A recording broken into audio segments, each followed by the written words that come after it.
Glen Campbell's fingers moved so fast across a guitar neck that Elvis Presley physically stepped back from what he was witnessing. There's a moment that happens between musicians sometimes.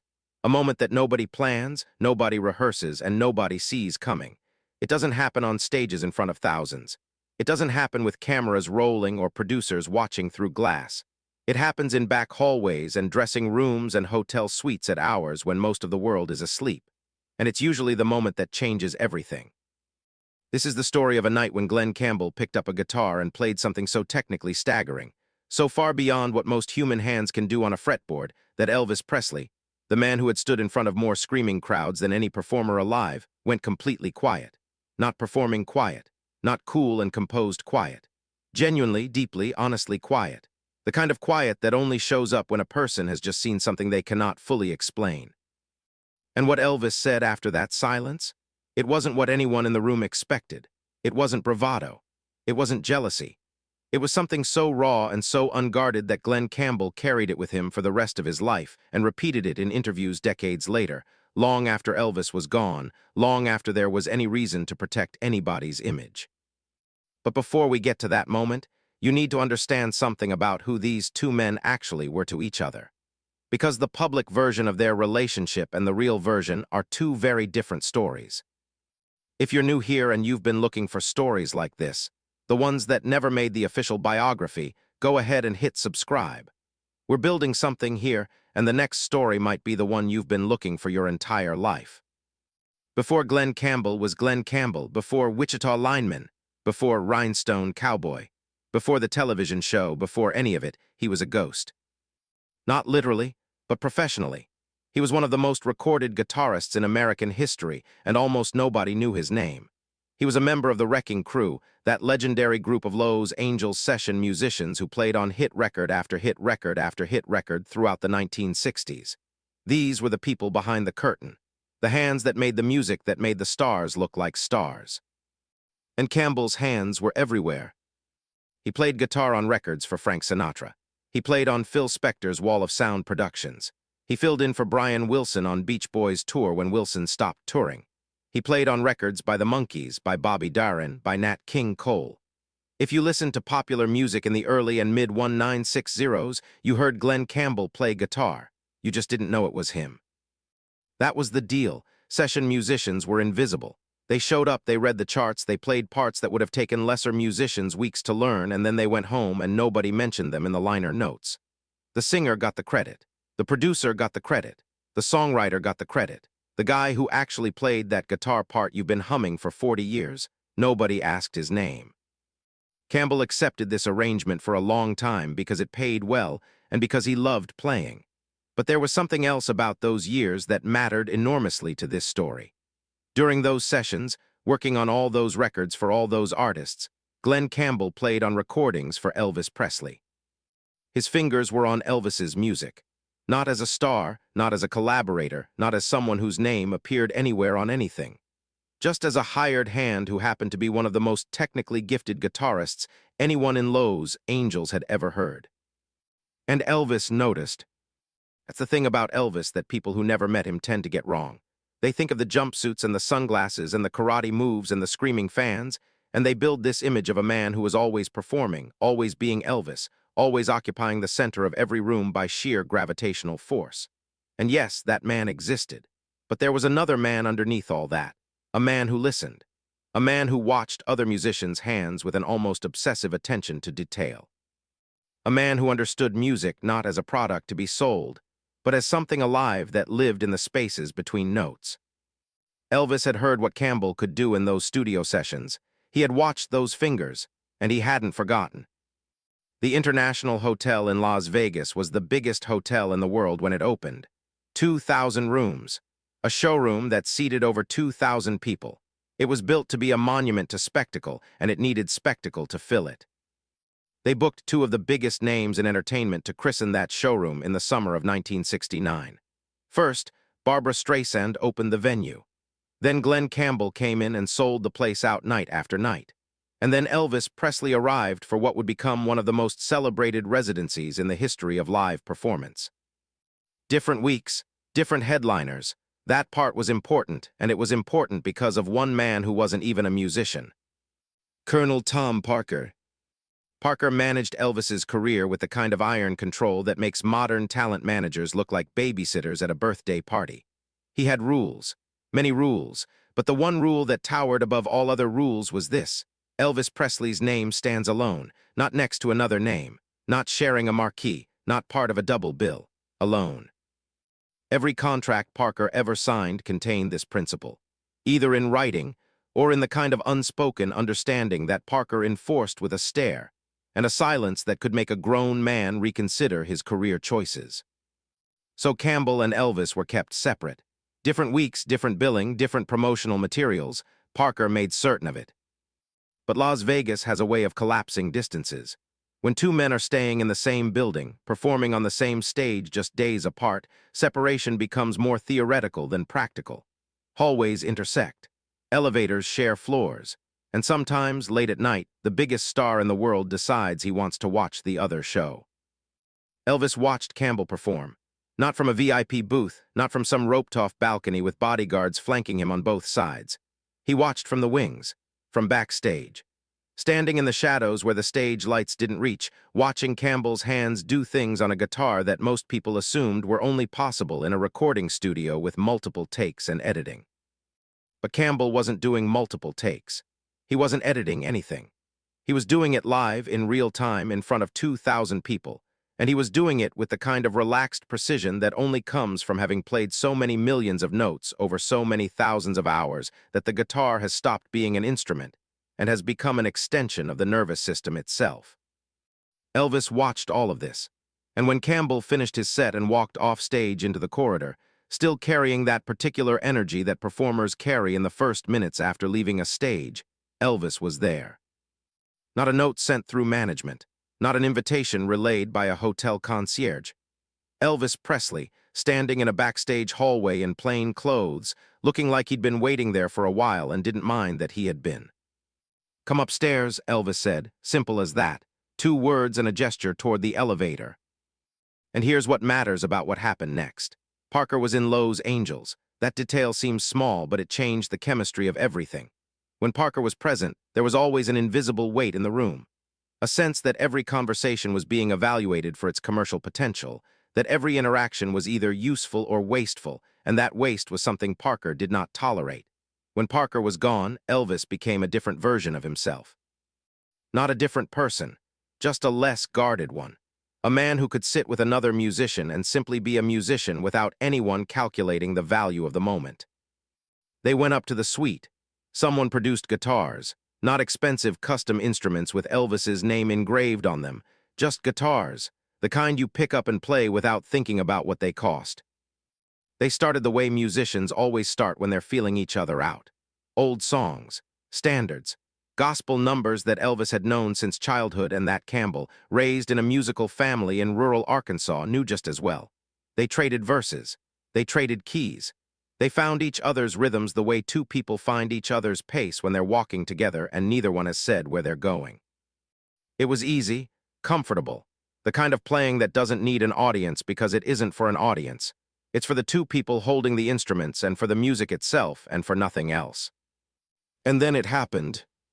Campbell started playing a solo, not a song, not something from a set list or a record, just a run. A technical exercise almost, except that calling it an exercise doesn't capture what it looked like or what it sounded like. His fingers moved up the neck of the guitar in a cascade of notes that were individually precise and collectively fluid. The kind of run where each note is exactly where it should be, arriving exactly when it should arrive, at exactly the velocity it should have. And the whole thing moves so quickly that the untrained ear hears it as a single continuous sound rather than a sequence of individual decisions. It was the kind of playing that other guitarists watch and then quietly put their own instruments down. Campbell did it without apparent effort, the way a bird flies, the way water moves downhill, not because it's easy, but because the difficulty has been so thoroughly absorbed through years and years of practice that it has been converted into something that looks like ease. The muscles know. The tendons know. The calluses know. The brain has been taken out of the equation almost entirely, and what's left is pure physical memory expressing itself through wood and wire and vibration. Elvis stopped playing. He didn't just stop. He set his guitar down on his knee and watched, really watched. His eyes were on Campbell's left hand, the fingers, the wrist, the angle, the speed, the almost imperceptible shifts in pressure that determined whether a note rang or muted, whether it bent or stayed straight, whether it whispered or shouted. "Do that again," Elvis said. Campbell did it again.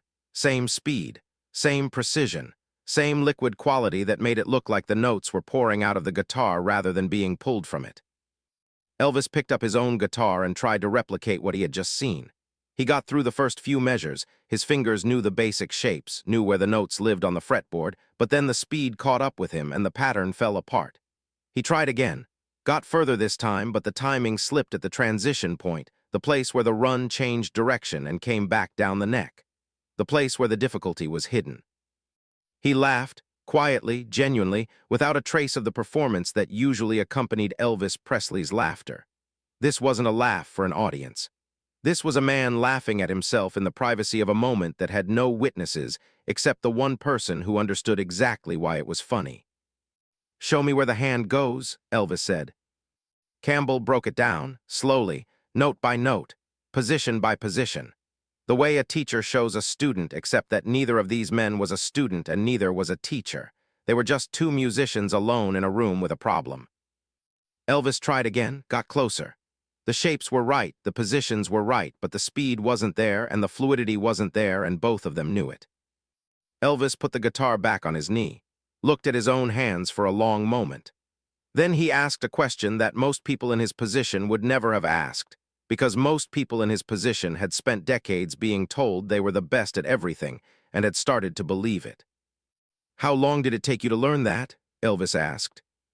Campbell was honest. He didn't soften it. He didn't minimize the years. "About a year," he said. "And that's after I'd already been playing professionally for most of my life. You don't just pick that up." Elvis nodded slowly. And then he said the thing that Glen Campbell would carry with him for the next 40 years. The thing he repeated in interviews long after August 16, 1977, when there was no longer any reason to protect anyone's reputation or maintain any illusion. Elvis looked down at his own hands, the hands that had held a guitar since he was a boy in Tupelo, Mississippi, and he said, "I don't think my hands were ever built to do that." There was no self-pity in it. That's the part Campbell always emphasized when he told this story. No bitterness, no performance of humility, no fishing for a compliment. It was a man looking at a simple truth and having the courage, or maybe just the late-night honesty, to say it out loud. Elvis Presley, who could command a room of 50,000 people with his voice, who could make grown men and women weep with a single held note, who had changed the entire trajectory of popular music before his 25th birthday, was sitting on a hotel couch admitting that there was something he could not do. And Campbell's response wasn't polite. It wasn't the kind of automatic reassurance that people offer when someone powerful shows vulnerability. The reflexive, "Oh no, you're amazing," that means nothing because it costs nothing to say. Campbell looked at Elvis directly and said something that landed hard. "You don't need that," Campbell said. "What you do when you open your mouth, I've spent my entire career trying to understand how that works. I can play any run, any lick, any solo anybody puts in front of me. I have played on records that sold more copies than I can count. And I still cannot explain what happens to a room when you start singing. The guitar thing, that's a trick. It's a physical trick. You practice it enough and your hands learn the shape of it. What you have isn't a trick. You can't practice your way into what you have. I know because I've tried." Elvis didn't say anything. And that silence, the one that settled into the room after Campbell finished speaking, wasn't empty. It was full of something that had been heard. Something that had reached a man who spent most of his waking hours surrounded by people who either wanted something from him or were paid to tell him what they thought he wanted to hear. Campbell wasn't paid to be there. He didn't want a duet or a co-headlining tour or a publishing deal. He was just a man sitting in another man's hotel suite at 2 in the morning, telling the truth about what he had seen. And the truth had weight precisely because it came from someone who understood music deeply enough to know the difference between a skill and a gift. They kept playing after that. The heaviness of the moment dissolved back into music, the way it always does when musicians are together. They played old country songs. They played gospel. They played songs neither one of them had thought about in years that came back fully formed from some deep archive of memory. Room service came and went. Someone put on a record, something old, something vinyl, something with surface noise that made it feel like the past was in the room with them. It was close to 3 in the morning when Campbell finally stood up to leave. They had played for hours. The suite was scattered with room service trays and guitar picks, and the particular quiet mess that accumulates when time has passed without anyone keeping track of it. Elvis walked him to the door. They stood there for a moment the way men stand in doorways when neither one is quite ready to end the evening, but both know it's time. "Same time next week," Elvis said. Campbell laughed, "long as Parker doesn't hear about it." Elvis smiled. That particular Elvis smile, the one that was just slightly conspiratorial, the one that said we both know something the rest of the world doesn't. "Parker's in Lowe's Angels." "He's always in Lowe's Angels," Campbell said, "until he isn't." There were more nights like this one. Not many, but enough. Enough to constitute a pattern. Enough for Campbell to understand that this version of Elvis, the one who sat on hotel furniture with a guitar and tried things he wasn't good at and laughed at his own limitations, was the real one. Not the version in the jumpsuit. Not the version on the marquee. Not the version Parker had constructed with such meticulous attention to image and revenue. The real one was the man who wanted to be shown the riff one more time. Parker never confronted either of them about these evenings. Maybe he never found out. Maybe he did find out and decided there was nothing worth managing in it. No money changed hands. No contracts were discussed. No merchandise was produced. No percentage could be collected. In Parker's universe, if a thing couldn't be monetized, it functionally did not exist. But it existed. Elvis Presley died on August 16, 1977. The world cracked open that afternoon. Glen Campbell heard the news the same way millions of people heard it, suddenly, in the middle of an ordinary day, the ground shifting underneath everything. He didn't release a statement. He didn't call a press conference. That wasn't who he was. But in the years and decades that followed, whenever someone sat Campbell down in front of a camera and asked the question that everyone always asks, what was Elvis really like? Campbell went back to the same place every single time. Not the showroom. Not the standing ovations, not the sold-out crowds or the gold records or the cultural revolution that Elvis had triggered just by standing in front of a microphone and moving his hips. Campbell went back to the suite, to the couch, to 2 o'clock in the morning, to a man holding a guitar on his knee, squinting at his own fingers, trying to make them do something they had never done before, failing at it, laughing about it, asking to see it one more time. "I think he needed somebody to tell him that the singing was the thing," Campbell said in one interview years after Elvis was gone. Not because he didn't know it somewhere inside himself. He knew. But everything around him every single day was treating what he did like a product, something you put in a box and ship to the next city. And sitting there at 2 in the morning, just playing, not performing, not selling anything, I think that was the only time he got to remember that it wasn't a product. It was him. It was just him. Campbell paused in that interview, looked at his own hands, which by then had played more notes on more records than almost any hands in the history of recorded music. "The guitar trick was just a trick," he said again.